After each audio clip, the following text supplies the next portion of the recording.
Who doesn't love seeing deleted scenes and content? We're going over this article that has dropped a few days ago on Redanian Intelligence, and it's about deleted scenes and characters from The Witcher Season 2. So, Redanian Intelligence, always on the ball. I will link to this article down below so you can check it out for yourself. I'm actually going to go over another one as well where we're actually going to watch a couple of deleted scenes, but this is the first one. And so basically this is a list of some things that were cut from filming, whether it was little rewrites and they just didn't use the material or they cut out the scene entirely, whatever. So the first thing is a Geralt and Triss sex scene. So several months ago it was reported that a sex scene was happening between the two of them sometime in the first half of the season.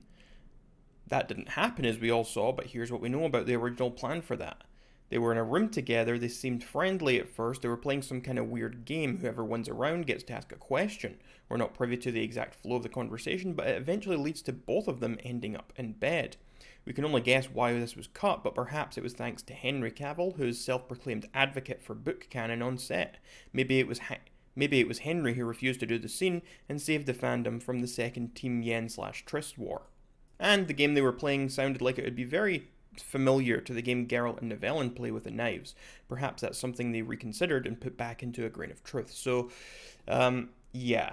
I don't know whose decision it was to cut this, but it was a very good decision that they did. The only reason this would have ever actually happened in the show is to appease game fans. Because people who are fans of The Witcher 3... I mean, I'm a game fan, but I'm also a fan of the books. I'm talking about people who have never read the books, but are only a fan of the games and want game stuff in it. And if you have only played the games, you've never read the books, there is a whole thing with Team Yen versus Team Triss, and people believe that Geralt would maybe choose Triss, or that she's a better option. If you have read the books, you know this is actually a lot of nonsense, and that there is no real choice here, and that the whole thing between Geralt and Triss in the past has always been very one-sided. Triss was interested in him, but he has no interest there. He basically friend zones her. So yeah, maybe it was Henry that decided, no, we can't do this. And if it was, I'm glad. If not, if the writers decided that themselves, then also good. I'm just kind of glad that it never happened. It didn't need to happen. And so, yeah. Next up, we've got Sari had a girl crush on Triss. Sari's sexuality will undoubtedly be explored in future seasons when she meets a certain group of young people very far away. That could have been hinted at in Season 2 of The Witcher. In the final cut, we see Sari complimenting Triss and her dress, and that's about it. In some earlier intended versions, Triss was more openly flirty with Geralt, and you can see why in the above section. And to that, Sari originally was supposed to have subtle but jealous reactions because she liked Triss, likely just glances that most people who know would pick up on.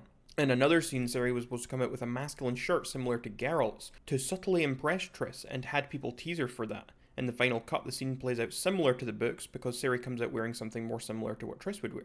I'm happy with how they actually did this in the final version. I thought that Triss was one of the characters that they actually redeemed from Season 1. I thought they did her very well. I thought if there was something they got right, it was probably Triss. I still don't think that the casting for Triss was amazing. I think she still looks a bit too old, but they certainly improved the look a bit. They certainly improved the character a bit, and I think they got the dynamics pretty right. There were a couple of issues, but I think overall they got the character all right. I think they did well there. Sari having a crush on Triss, no. I'm so glad that never made it in. That's horrible. If you haven't read the books, or maybe you might know, Sari basically she's interested in women, and there is a thing with that later on in the books. But yeah, I'm so glad they didn't do this thing with Triss. It would have felt so wrong, so forced. I mean, Triss is supposed to be someone Sari looks at as an older sister, not as a potential romantic interest. So I'm very glad that got cut. That's not great to hear. I mean, it's not great to hear they were thinking about it, but it is great to know that they didn't actually do it. Next, we've got bisexual Lambert. This is another thing we never actually got to report as we started. This is another thing we never actually got to report on as we started doubting the inclusion of this during filming. Way back before a certain pandemic hit the earth, we heard that sex workers would be invited to Kaer Morhen.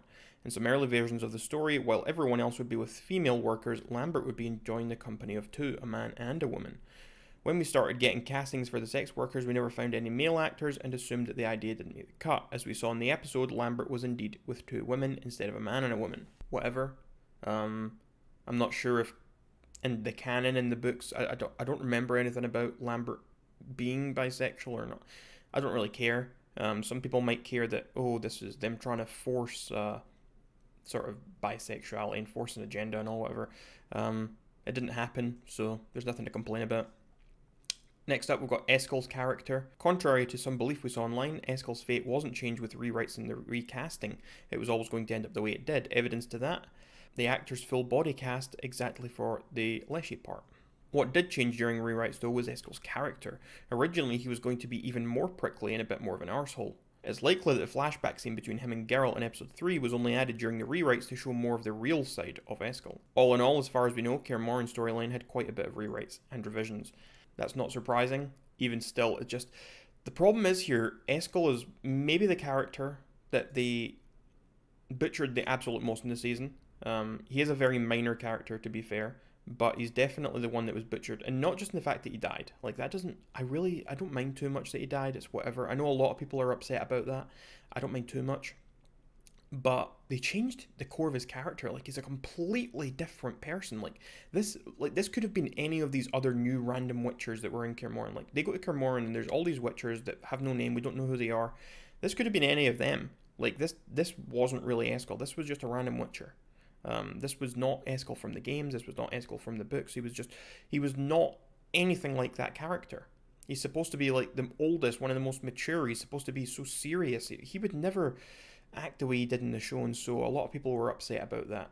And so none of this is really surprising about some of these bits in Kaer Morhen be rewritten or anything like that. Flashback, young Vesemir, young Geralt, and Deglin. The characters we saw in The Witcher Nightmare of the Wolf were supposed to appear in a flashback scene in Season 2. The first two weren't technically cut. Instead, we see a second of young Geralt's eyes, and we hear young Vesemir's voice in an extremely brief flashback. It appears that Deglin, Vesemir's mentor, didn't make the cut, although he was mentioned in the second episode. This was perhaps an editing choice. A full flashback scene could have been cut and edited into brief small flashbacks that Vesemir sees in the episode. Honestly, I can't really say much about that. I don't know if it's good or it's bad. I would have had to have seen it to really comment. Countess de Stael. Next is Countess de Stael, Jaskier's very first muse, who inspired him to start writing songs and poetry. We reported about her being included in Season 2 during a pandemic break, but she also ended up cut during rewrites. Having seen the entirety of the season, we can't really guess exactly where she would originally appear, but most likely in some earlier version of the Yennefer Jaskier arc in Oxenfurt. Maybe the Countess will show up in Season 3? I don't really see a need for it, but honestly, I feel like if they already cast her, they already did this, they already did that, then maybe she'll show up in Season 3? Fenn may have originally been a man. Originally, Fenn was going to be played by a male actor. Back in 2020, we reported on a casting call where actor Kevin Davids was auditioning for the role. That being said, it's entirely possible the casting was open to everyone from the start, and we only found an audition from one male candidate. Again, not really much to say on that. I did always imagine Fenn was a man, but I thought that Liz Carr, I thought she did a fine job. I thought that was fine in that role. Roachs Revenge. In Season 2, Geralt's last Roach met her end at the claws of a Chernobog. In an earlier version, Geralt would take a bone from Roach's corpse and use that to kill the monster in a scene dubbed by production as Roach's Revenge. In the final cut, Geralt used conventional weapons, of course. I don't like that. I think that sounds so cheesy and awful, and I'm very glad it was cut, and I'm sure that's probably why it was cut. They probably realised that it wasn't going to look very good on screen. That's just really bizarre. Killing with a bone, like... Priestess Aiola. Another character who was meant to appear was Aiola, a priestess of Melitele. It wasn't specified though which Aiola she was, the first or the second, but given the timeline, we'd perhaps say the second, since Aiola the second is there in the books when Sari comes to the temple and stays for a few months to study there. Yeah, they didn't really go into enough at the temple to really have that there, I don't think. Like, there was a couple of brief conversations with Nennika, but that was really it. There wasn't really the time that you kind of expect in Blood of Elves where she's staying there, like Sari's staying there, so we didn't really get around to that. It was like we had that brief thing with Yari, but nothing really came of any of that. Kings Ethane and Demavend. Speaking of Season 3, this is someone whose entrance may have been postponed. King Ethane of Sedaris is a non-speaking role in The Witcher Season 2, played by Luke Sai. It seems the role is being recast, as we recently heard of a casting call for Season 3 involving a king who's also an art connoisseur and flirts with Jaskier. Sounds very much like him. This could be the same for Demavend, who, like Ethane, was a non-speaking role played by a background actor. They may be casting for Demavend in Season 3 as we speak. Stogabor and Vilgefortz. We're actually going to get to this in the next article we look at, so I'm just going to ignore that one for now. The addition of Cassie Clear as Philippa Eilhart. As we all saw, she was only present in her owl form for the majority of the season, except one scene.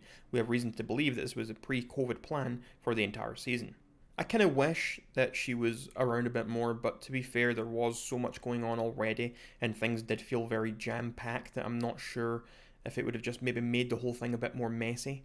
So maybe it was a good thing that she didn't show up until the end. I mean, I'm sure she's going to have a much bigger part to play in the next season. In Blood of Elves, for example, she's got a whole thing going on with Geralt, and he didn't even go to Oxenfurt in this season of the show, so it becomes hard to see what her role would have actually been, other than being the owl sitting around with Dijkstra, so I guess it was fine the way they did that. And so now we have a couple of deleted scenes that we're going to check out, and so the first one is a deleted scene featuring Geralt and Tristan. Geralt. What happened? I saw it. Sari. Where is she? You can't protect her. Just tell me where she is. She will destroy us all. I saw it. You can't stop it. You can't stop it. Yeah, so I'm not a fan of that scene. I'm kind of glad it was cut. I don't think it did much good in it. I don't think it really served any purpose, so kind of glad that was cut. The second scene involved Stogabor and Vilgefortz. Lauren explained the deletion of this scene earlier in an interview. To me, the history of Vilgefortz, who he is in this world, he enters as almost a complete stranger, and everyone's kind of wondering what his history is, where he came from. That comes to fruition in a huge way in Season 3, so that's a scene that we wanted to hold back. So I've not actually watched this, so let's have a look.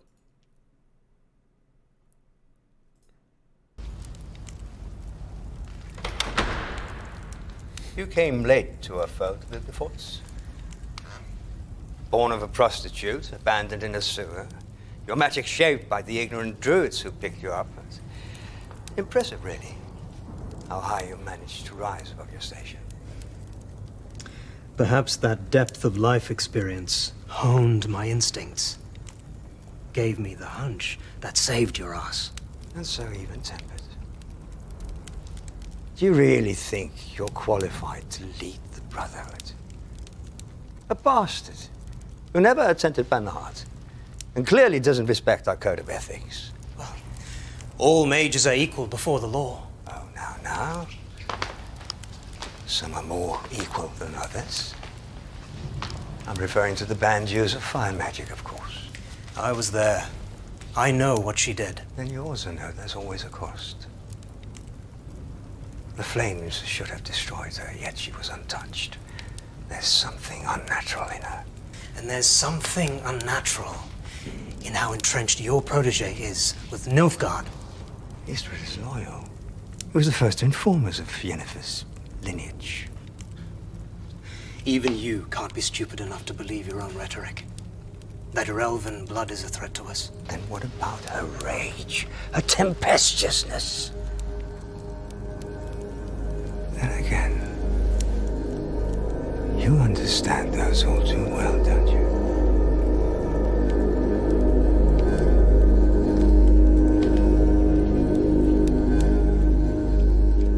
That's one that in some ways I wish that wasn't cut, because I think one of the messiest parts of the season was all the stuff that was going on with the Brotherhood. It was going on with all these mages. I think that was one of the worst parts of the season. It was very messy. It just felt all over the place. It was like one scene, it's Tissaya's talking to Yennefer about, oh, they're making a play for the seats, and they're doing this. And the next, it was like almost never mentioned again. It's just like, suddenly they're in the seats. It's like, we don't actually see really anything like that actually really happening. Maybe I'm forgetting something, but everything seemed to just jump from place to place to place, whereas some scenes like this almost have the little politics of like Stogabor challenging him, saying, oh, you're not fit to do this, you're not fit to do that, whereas we didn't really have any of that in the show, and so it felt like a bit disjointed and messy, and so I kind of wish it was in there. There is maybe some stuff in here that does set up too much for Season 3 if you want to keep some stuff a bit more under wraps. So I do also understand why it would have been cut. Anyway, those are some deleted scenes, deleted content from Season 2. If you liked the video, leave a like, and if you want to see more Witcher content and other movies and TV stuff, make sure to hit the subscribe button.